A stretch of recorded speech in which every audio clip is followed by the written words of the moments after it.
this is probably the most likely outcome you're going to get, is they're setting it up to agitate the patriots as much as possible because they want them to do something. They want them to go out in masses and start shooting people. Right now, the best they can settle for is useful idiots like the Occupy, Wall Street Communist Student, that type of thing. And I know there's a lot of people that are, on the Occupy, and there's a lot of, yes, there's tons of things I agree with and stuff like that, but the problem with the Occupy is problem, reaction, solution. Government created a problem, people reacted. What's the demand? More government. We should have a minimum wage and income disparity and all that. There's no talks about how can we do this for ourselves. There's no talk about, how do we get out of that paradigm. This is what the government needs to do for us. In other words, you're doing exactly what they want you to do. You're the useful idiot. These people are generally harmless for the moment. Okay, yeah, they might throw the odd Molotov cocktail, but they're not going to stand up against any sort of army or domestic, military force for the homeland. Homeland security. How Nazistic does that sound? Nazistic. There, a new term. I got to write my own dictionary. I'm gonna say Nazistic. But think about it. I mean, these guys. Okay, yeah, they're just going to get shot in the droves, or just rounded up and never heard from again. Whatever's going to happen to them. For the most part, they're not going to be a match for the Department of Homeland Security. The Chinese will not hesitate to open fire on them because what the Chinese is, they're not going to invade when people can fight back. They're going to invade when people have torn each other apart in the Civil War for 4 or 5 years. That's when they're going to do it. So I say, between anywhere from February on to 8 to 10 years from now, that's when you're going to see because by that time the family's completely destroyed.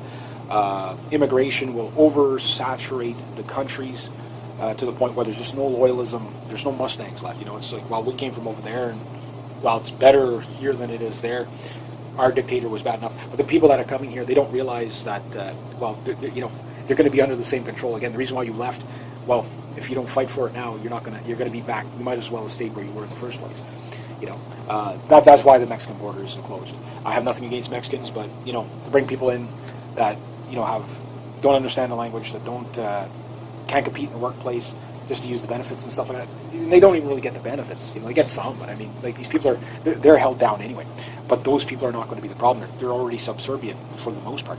Now you are seeing in Mexico, these vigilante groups coming up, which is good because it shows that there are organizations. And I'm like, people of Mexico that way. Throw out the corrupt judges, throw out the corrupt politicians, throw the corrupt police in jail, throw the corrupt, get rid of the drug cartel. Problem is it's at a point where they've let it get so bad that the only way to deal with it is through violence, and a lot of people are going to die.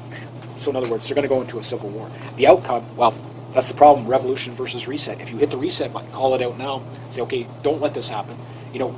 I have no obligation to pay back China, neither do you. So, the banks, I'll even say, okay, well, the banks screwed you, we'll send you them, you can punish them how you see fit. So, because we don't need people like that around anyhow.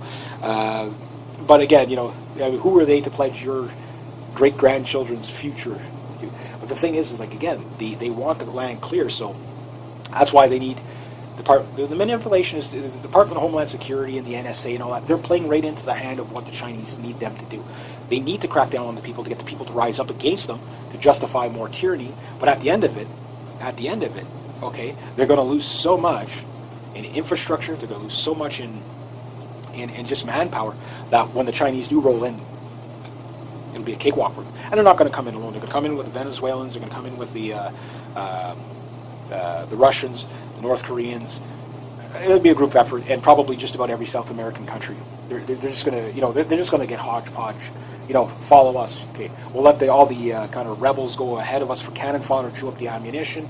Then once we get to them, that's the tactic they're going to use. I mean, it's going to be pretty simple. Because again, people are expendable to them. So the end result is that's how they clear the land in the end. Now you probably say that's this far-fetched conspiracy theory. Well, okay, most of it hasn't happened yet, but this time last year, okay, North Korea still had gold in its vaults. The Queen wasn't talking, or the UK wasn't talking about de-Americanizing the world with China and agreeing with that. Saudi Arabia wasn't thinking about getting away from the petrodollar. You seen the pattern here, again, like just follow the money, follow the gold, follow the oil, gas lines, and the fact that communism is the biggest threat to humanity.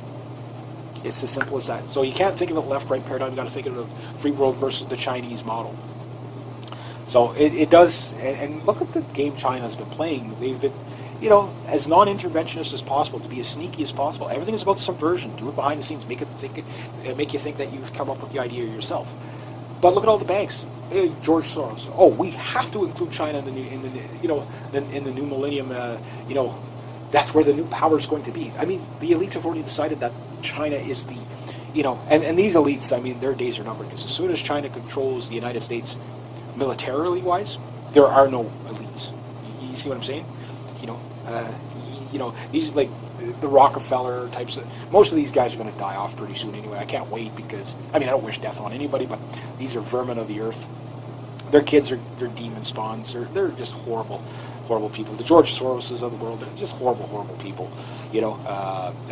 Again, these people do, because of their policies that they've influenced, has resulted in mass deaths and civil wars and stuff. Of course they deserve the death penalty. But these people, they think, as soon as China takes over, that they'll duplicate that model everywhere, and they're going to get stinking filthy rich off of it. And their future's demon spawn is going to get... And the thing is no, China's not going to allow you to do that. Once they've got control, after that, okay, they're going to have to disband NATO first, but, hence why I think every country should really build up its own military forces. You don't need to go nuclear, but just its own military forces, Canada being, one of those countries to, we just don't have the numbers, but the simplest way to start is from the ground level, gun ownership. But you have to understand, and also, too, if you're the patriot type, you don't even really need a gun to fight a war against the Chinese, because in a direct kind of soldiers kind of coming over the beachhead type of thing, because that's what mortar is for. Why would you take out a tank when you could shoot a fuel refinery? Blow up a fuel refinery. Why take on the dangerous equipment? Just go after the resource. Devastation. Get everybody fighting each other with sticks and stones. You know what I mean? At least it's a fair battle. But so tactics-wise, I don't think it'll be very hard to out-strategize them in that sense. But the thing is, you're going to have to deal with is the surveillance, the satellites, and they've got mass firepower. So you got to take them out a different way. The best way to take out the Chinese right now is to do it right now, to expose the fraud that it is, that the mainstream media is not talking about. I mean, it's just the fact they won't even ask the question, why is China buying all this gold? Why are they buying more gold than anybody else? All of a sudden, everybody seems to be very on board with the idea of a one world currency being the Chinese dollar. You know what I mean? Of course the European Union is going to break into pieces. Why? Because everybody's going to have to go to the Chinese dollar anyway. You know what I mean? The euro was a test run. If you can't, it's pretty obvious to me. I mean, you just have to look, not so much what the markets are saying, this and that. And here's another thing about gold, okay? And I was listening to Greg Hunter on this. One of his guests, I think it's Jackass Gold or whatever it is. That guy is awesome to listen to. But he brings out a huge, big point, the price of gold and silver. And he goes, I don't even look at the prices of gold and silver. He goes, why? Because there's no gold in the vaults. Like, they don't have it. It doesn't matter. It's like, the best analogy is basically Walmart has a sale on Nikes for an amazing price, but they don't have any in stock. It doesn't matter what the price is. So you got to start thinking about it like that. It's like, okay, is this the gold blackout that, what is it really worth? Well, nobody really knows. Is it worth, $1,300 an ounce or $1,200 something dollars an ounce? Or $30,000 an ounce? Maybe even $300,000 an ounce? Don't know, because in comparison to what? Think about it this way. Alberta here in Canada, okay, was a debt-free province. It was the only kind of debt-free province in the world, let alone countries. It was the only place. Now they're going to the tune of $11 million a day, meaning that right now, this is where they're starting. The average kid born now already is born with a debt of about $1,000. The average debt of a Canadian is, well, I don't know what it is, $70,000, $80,000? Who knows? $45,000? Who knows? Because nobody knows what the true value of it is. We won't know what we owe until we lose it all, right? But again, we're not really losing anything. We're just transferring the wealth to China. So this is why this is why small business has not been allowed to succeed. Small business is the passive way to fight back against this Orwellian. While Orwellian is beyond this is just nightmarish. Because you just have to look at how North Korea is. North Korea is the way it is because that's the way China wants it. Okay, and that's China's puppet. So you have to look at how do you get around this. Well, number one, your country has to become non-interventionist, meaning you got to cut all foreign aid funding anywhere. You have to pull your military back to your borders and only your borders, secure your borders, know who's in your country, what they're doing, that type of thing. You could have mass liberty in your country, but you don't need to have a huge military, so to speak. You need to have a state-of-the-art military, but you also need to have massive amounts of reserves, kind of like the Swiss model, but I'd say a 4-week training course, kind of like a civilian contractor. Even a weekend, okay? Every civilian goes through 1 weekend of learning how to shoot a fire. 2 weekends, there you go. One, how to defend yourself with a fire. And just have the basics, If you had a 4-week course, 1 week, first week, basically on, say, survival training and firearms training.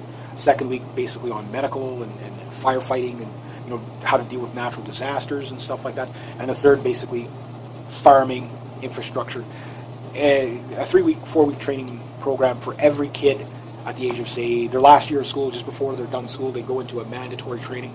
Not like a boot camp. They don't have to stay overnight or anything like that. Just, here, you go to your school during the day. They teach you at the school how to do all these things. You go out to the real world. If it's something that'll benefit you, you basically breed a country full of survivalists. Meaning, you have an unbeatable country. Basically, Sparta with a green thumb.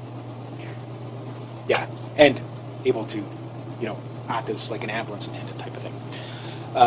So that's one way you could start. The other one is just exposing these fraudsters for what they are. The other one is putting them in jail. But the big one, the only way that can happen is if we actually have a stand down of the police and military, because that's the key. That's the people you have to reach. You can't reach the politicians, for the most part. I mean, but just look at the idea that people are letting cops who assassinate citizens off free. They very, very rarely convict the cop. That's not setting the right precedence. I'm not saying I'm anti-police or anything like that. Obviously not. But you have to see that these guys are being trained to be as militaristic as possible. So that there's always a reason behind it. Government doesn't do things on those levels unless when they weaponize police officers to the point of just shoot anything, including pregnant women and children. What are they gearing you up for? What are they gearing you up for? You know what I mean? You just got to think about it logically. And if you are a cop watching this, think about it. The no hesitation targets. I get the idea. Well, you never know where the danger is going to come from. True. Nobody will. But don't you find it a little strange that the targets that they're getting you to shoot are just the most average of people? I'm sure average people do bad things. But, cop homicide is not... here in Canada, I can't remember when the last police officer was shot and killed. Or it was a couple of years ago. It doesn't happen often. So...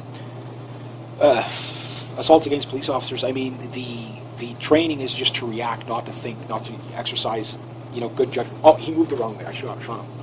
There was a guy the other night, he was shot, and the fact that he gets caught on video is one thing. There's a guy, a police chase, okay? There's a cop there, you watch him throw out the roll spike, okay? You see the car come to a stop because he doesn't want to go over the roll spike. Basically, I think he was about to give up. Next thing you know, there's bullets flying through the windshield. And they just assassinated the guy. I don't know what excuse. Oh, I thought he moved the wrong way. You can't wait till he got the weapon because then, it's too late by that time. I think there's just a little bit too much of Judge Dredd out there, and it's very, very terrifying. That guy got, beaten, the Kelly something there, mentally ill. They tasered him, they beat him senseless. They already had him on the ground, that kid, 18-year-old kid about a week ago. 2 cops already had him on the ground. The third one walks in after 70 seconds. Says, okay, just stun this kid and get him out of here. He's mentally ill. Okay. Oh, he had a pen or something on him. Oh, officer safety. Bang. You're telling me that guy used judgment? No. And he'll probably get off. That's the worst thing. Then you will see the backlash against the police coming because people are not going to take that for very long.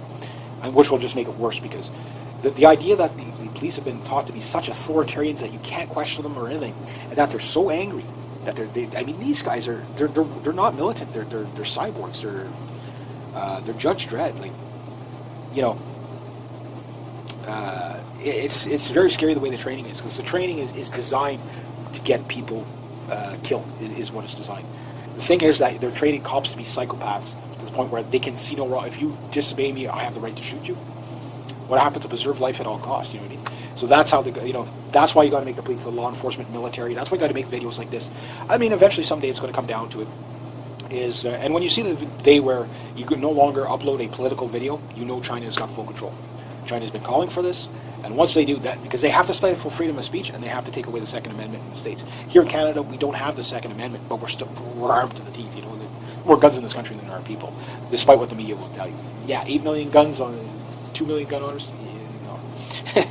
No, there's. I can guarantee there's like 10 million gun owners in this country, and probably estimated 100 million guns easy in this country. There was 11 million estimated after World War II. QE-22s, there was at least 12 million of them built. Most of them didn't get exported. You know, like, I mean, there's just, you know, they only counted the imports and exports from the years of 1963 or 62 and up. That's why you got such a low number, but it's ridiculous. But anyway, that's the times we're living in, so that's what we have to look forward to. It's getting scary. Very, very, very scary. Now, a lot of this stuff hasn't happened yet, but most of it has. So, I mean, the framework is there. I'm a dot connector. That's what I do. I basically say, look, if they do this, this, and this is probably the desired plan that they're going to go. It doesn't mean it's going to happen for sure. But my track record isn't too bad. Now, I don't get everything right. Some people say, oh, well, you were wrong about this one video. You're wrong about that one video. I'm wrong on a lot of stuff, but I'm right on more stuff than I'm wrong. And you don't see it right away. You see it maybe about a year after. You know, that's why I tell people, when you watch my videos, don't be afraid to go over the old ones. You know, I usually date them by year, but don't be afraid to go over the old ones, because that's when you see, hey, well, he said this back then, and that's what we're seeing now. Because you've got to look problem, reaction, solutions, Soviet-style ideological subversion, and again, you know, and the fact that 1 in every 10 to 25 people is a psychopath. And where's the gold going? Money, the bankers, the central bankers, and the oil. You just track that stuff, you'll figure out who's doing what. Anyway, I'll leave it at that, because I go on forever in a day. But rate, subscribe, share, comment, like, and if you have some solutions, put them down the bottom. Non-violent solutions are the best, because I would like to see the stand down of law enforcement, military, long before we get to that. So if you think this is an important video, share it. So they're setting it up, and again, I'm not making any threats in here. I'm just saying this is probably the most likely outcome you're going to get. Is they're setting it up to agitate the patriots as much as possible, because they want them to do something. They want them to go out in masses and start shooting people. Right now, the best they can settle for is useful idiots like the Occupy, Wall Street Communist Student, that type of thing. And I know there's a lot of people that are, you know, on the Occupy, and there's a lot of, you know, yes, there's tons of things I agree with and stuff like that, but the problem with the Occupy is problem, reaction, solution. Government created a problem, people reacted. What's the demand? More government. You know, we should have a minimum wage and income disparity and all that. There's no talks about how can we do this for ourselves. There's no talk about, you know, how do we get out of that paradigm. This is what the government needs to do for us. In other words, you're doing exactly what they want you to do. You know, you're the useful idiot. These people are generally harmless for the most. Okay, yeah, they might throw the odd Molotov cocktail, but they're not going to stand up against any sort of army or domestic, you know, military force for the homeland. You know, I mean, homeland security. How Nazistic does that sound? Nazistic. There, a new term. I got to write my own dictionary. I'm gonna someday. Nazistic. But think about it. I mean, these guys. Okay, yeah, they're just gonna get shot in the droves, you know, or just rounded up and never heard from again. You know, whatever's gonna happen. For the most part, you know, they're not going to be a match for the Department of Homeland Security. The Chinese will not hesitate to open fire on that, because what the Chinese is, they're not going to invade when people could fight back. They're going to invade when people have torn each other apart in a civil war for 4 or 5 years. That's what they're going to do. So I say, you know, between anywhere from February on to, you know, 8 to 10 years from now, that's when you're going to see because by that time, the family's completely destroyed. Immigration will oversaturate the countries to the point where there's just no loyalism. There's no Mustangs left. You know, it's like, well, we came from over there, and while it's better here than it is there, our dictator was bad enough. But the people that are coming here, they don't realize that, well, you know, they're going to be under the same control. Again, the reason why you left, well, if you don't fight for it now, you're gonna be back. You might as well have stayed where you were in the first place. That's why the Mexican border isn't closed. I have nothing against Mexicans, but to bring people in that don't understand the language, that don't can't compete in the workplace, just to use the benefits and stuff like that. And they don't even really get the benefits. They get some, but I mean, like these people they're held down anyway. But those people are not going to be the problem.